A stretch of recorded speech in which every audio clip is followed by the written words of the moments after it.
callbacks in TK-inter. இதுல என்ன சொல்றாங்கன்னா a callback is a function that extracts when a user interacts with the UI component, அதாவது user interface component, UI component in your application or app. In TK-inter are generally used to handle a specific event happening in a widget. அதாவது events மாதிரி தான், react பண்ற மாதிரி தான் இதுவும்.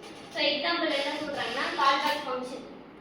இப்போ என்ன பண்ணுவோம், நார்மலாக பைத்தன்ல வந்து ஒரு ஃபங்க்ஷன் கிரியேட் பண்ணிட்டு லாஸ்ட்டாக அதில் என்ன பண்ணுவோம்னா அந்த ஃபங்க்ஷனோட நேம் கொடுத்து ப்ராக்கெட் பண்ணி கால் பேக் பண்ணிடுவோம். ஆனால் இதில் என்ன பண்ணுவோம்னா கமாண்ட், அதாவது கமாண்ட் சொல்லிட்டு கால் பண்ணுவோம்ல அந்த மாதிரி தான். இப்போ என்னன்னா அதே மாதிரி பட்டன் கிளிக் ஈவென்ட் சொல்லிட்டு அப்புறம் பிரிண்ட் ஸ்டேட்மெண்ட் ஒன்று கொடுக்குறோம். பட்டன் கிளிக் ஆயிடுச்சுன்னா பட்டன் கிளிக் அப்படின்னு சொல்லிட்டு வர மாதிரி கொடுத்துட்டு விண்டோஸ் ஓப்பன் பண்ணிட்டு அப்புறம் அதுக்கு டைட்டில் கொடுக்குறோம். டிகே இன்டர் கால் பேக் அப்படின்னு சொல்லிட்டு டைட்டில் கொடுக்குறோம். அப்புறம் நார்மலாக பட்டன் சிம்பிளாக கிரியேட் பண்ணிட்டு பட்டனுக்கு வந்து கொடுக்கணும்ல அதுக்கு கிளிக் மீ அப்படின்னு சொல்லிட்டு கொடுக்குறோம். அப்புறம் அதை கமெண்ட் பண்ணு. இதுதான் முக்கியமானது.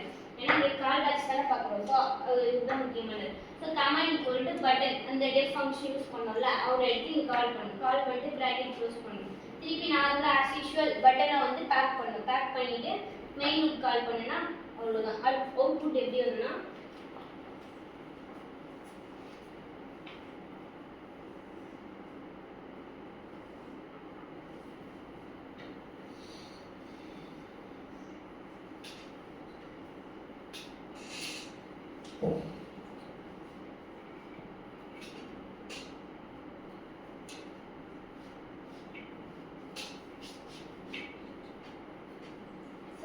பட்டன் ஒரு விஜெட் இங்க வந்துட்டு கிளிக் பண்ணனா கிளிக் பட்டன் கிளிக் அப்படின்னு சொல்றாங்க. அப்புறம் என்ன சொல்றாங்கன்னா the callbacks are commonly used for handling events. அத ஈவென்ட்ஸ் ஹேண்டில் பண்ற மாதிரி ஒரு ரியாக்ட் பண்ற மாதிரி ஏதோ ஒரு GUI காம்போனன்ட் கூட ரியாக்ட் பண்ற மாதிரி.